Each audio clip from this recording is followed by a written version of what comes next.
Hello and welcome to St. Louis on Stage this week. St. Louis on Stage celebrates the artists, companies, technicians, and volunteers who bring theater to life throughout the St. Louis region. We're here to help audiences discover local productions and to share the stories behind the work. Today we're talking about Hawthorne Player's production of Young Frankenstein. This is a fast, funny, music-filled show with memorable characters, outrageous comedy, and plenty of theatrical energy. The musical opened on Broadway in 2007 with music and lyrics by Mel Brooks and a book by Brooks and Thomas Meehan. It was adapted from the beloved 1974 movie directed by Brooks and written by Brooks and Gene Wilder. The movie was filmed in black and white, if you don't know, and the movie lovingly spoofs the classic Frankenstein horror films. It starred Gene Wilder, Peter Boyle, Marty Feldman, Terry Garr, Madeline Kahn, and Cloris Leachman. And many of its most memorable characters, jokes, and moments later found their way onto the musical stage, which is where we're at. So first, let me introduce my lovely and talented co-host for this episode, Donna Weinstein, who was so kind to join us for the show. How are you, Donna? I'm fine. Thank you for having me. Oh, so happy to have you. Donna and I go way, way back, and I think Way back. and you worked with Kelly too, if I'm not mistaken, right? Oh, yes. Yes, I have more than once. And you are a very lucky man. She's a gorgeous, wonderful actor. I'm a very, very lucky man. She is wonderful, as is Donna. So I am so excited to talk about this show. The thing, as it was going on, so I saw it with my daughter, who was also going into theater, poor thing. And looks like her mother, thank God. Yes, she does. Oh, thank God. You are so right. And I turned to her and I said, this feels like an old school musical in all the right ways. As we were watching it, the music just was right and fun and lifted me up. Did you have any thoughts like that, Donna? I loved it. I did. I thought the music drew me in immediately. Of course, I'm so old that I remember when the movie came out, and I saw the movie at the movies at the theater.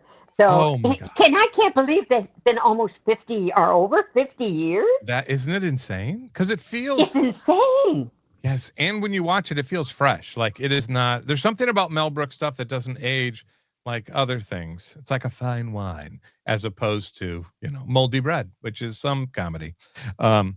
It's just magnificent, and Peter Boyle and Gene Wilder and Cloris Leachman, Madeline. Like, how can you not just love these actors?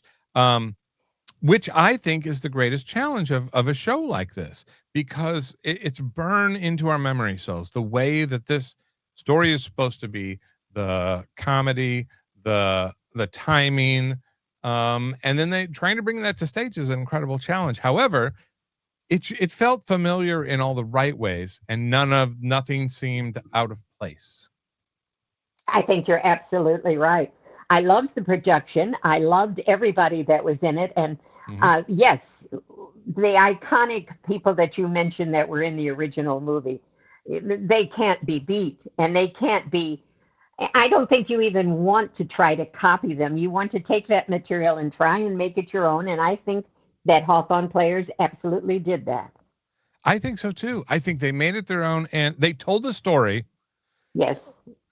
I mean, the references are there. It's literally the exact story, There's always some minor changes because you are moving the stage, but it was the story that we all know. But just like I said, it felt like a classic musical, but in a good way, all the good ways. It felt like the classic story, but it was its own, and it lived, and it brought me to life, and I wanted to see the next thing. And as a song came up,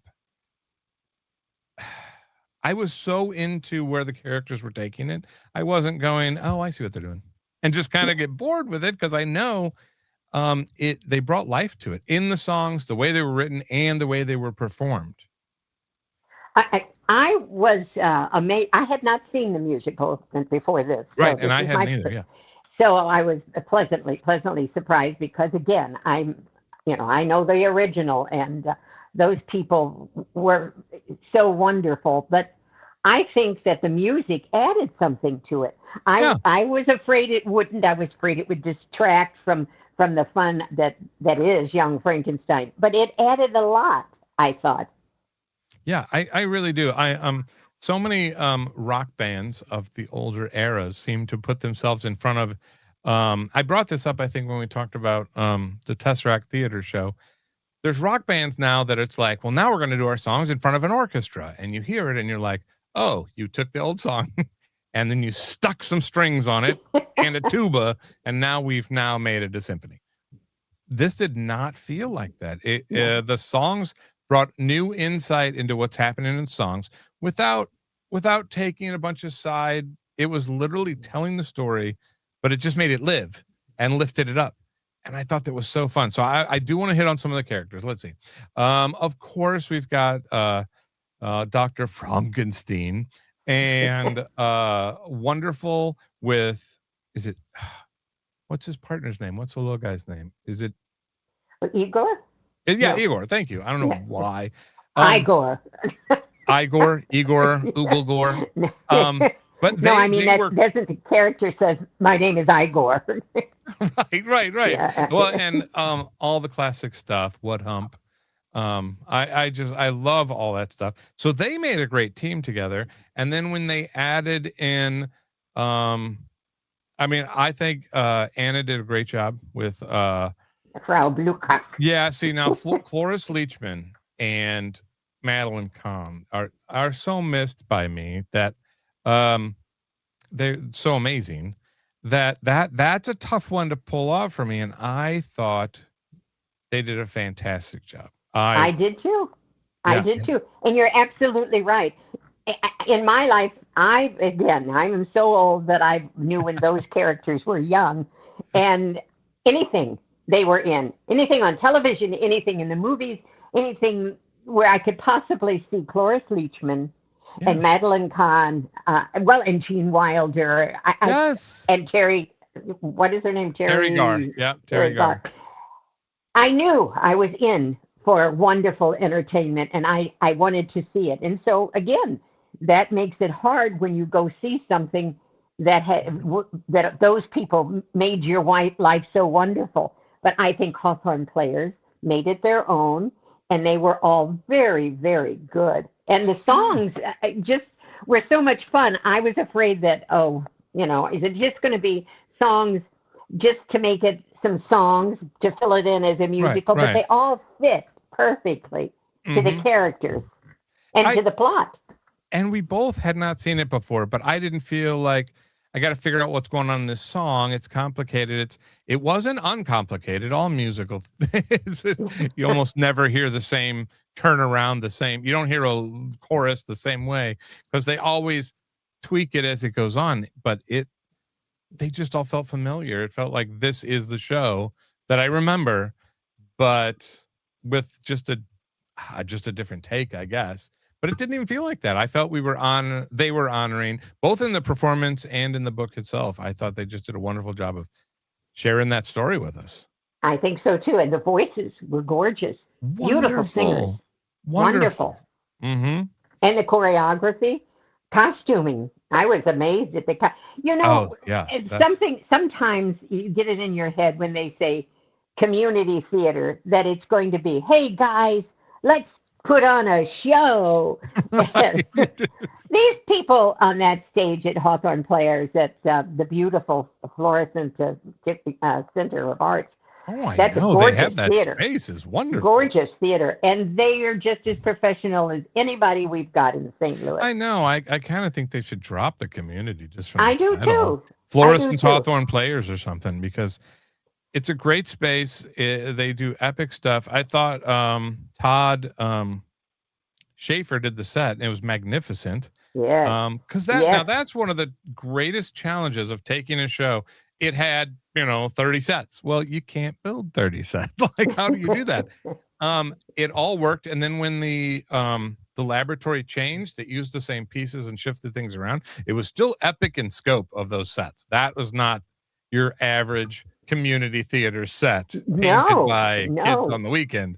That was a superb set that was both functional and I thought the ensemble and the crew changed those sets in such a way there were no pauses. There was no, oh, well, they're changing the set, so we got to wait. We were on to the next song. They had the curtain closed for certain ones, and that could be partly sometimes books are written so well. We can set up the backstage. Whatever it was, I was not pulled out. And as somebody who directs middle school theater, I notice those things a lot because that's the struggle of my life is I trying bet. to do a set change.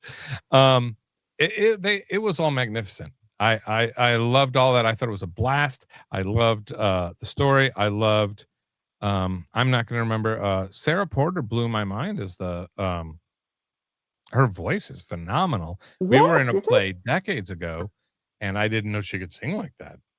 As I forgot his, she? fiancé. And isn't she the one who?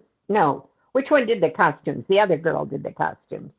Sarah did the makeup, I think, and the Oh, did hair, she? the wig. Did she? And Yes. I thought the Terry Garr character, and I'm sorry I don't remember her name, isn't it? Was wonderful and sang it beautifully. Sarah as the fiance was wonderful and sang it beautifully.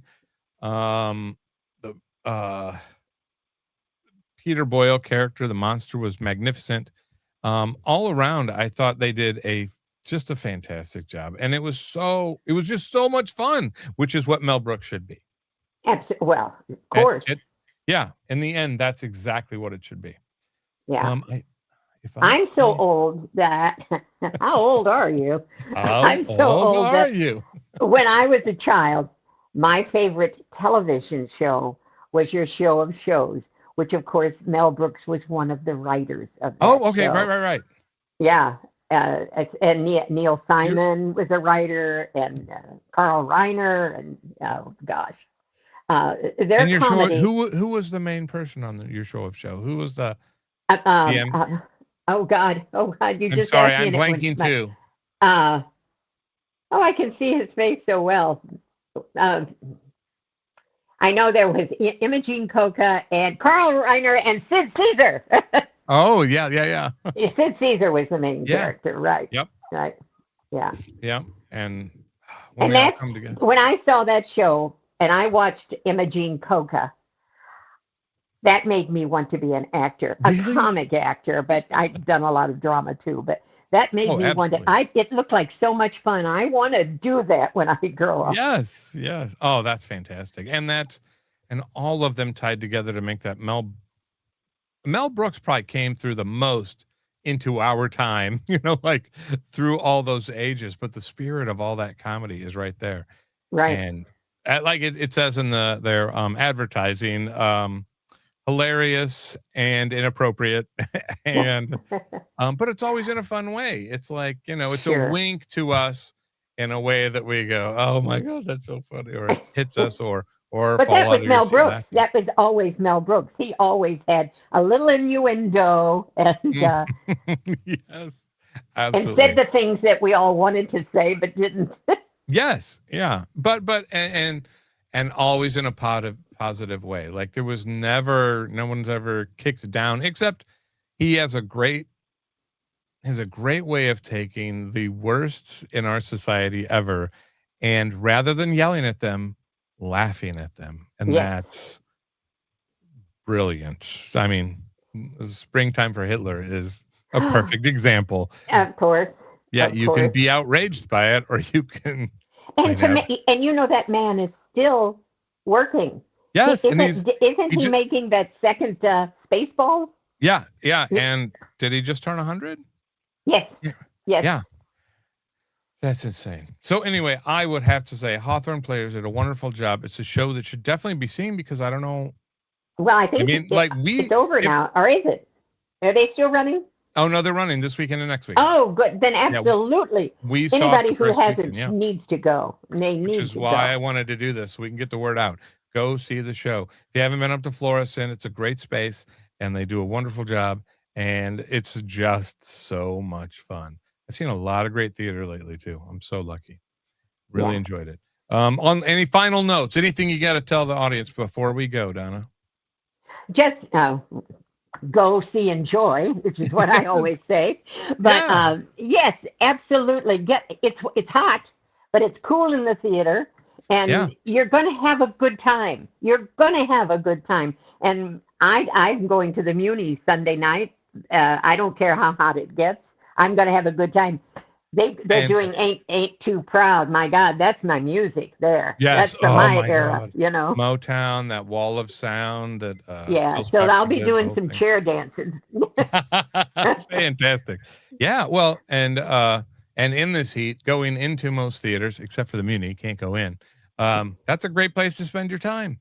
Absolutely. Netflix will still be there for you tomorrow, you know? Yeah, you can do that during the odd hours, but I think that St. Louis has a plethora of wonderful, wonderful talent. As good as you can see on Broadway. It's just, some people get the Absolutely. breaks, some don't. But we have theater absolutely worth seeing, and everybody should Absolutely. go do it. And at prices compared to Broadway that are Oh, pretty oh my pretty God.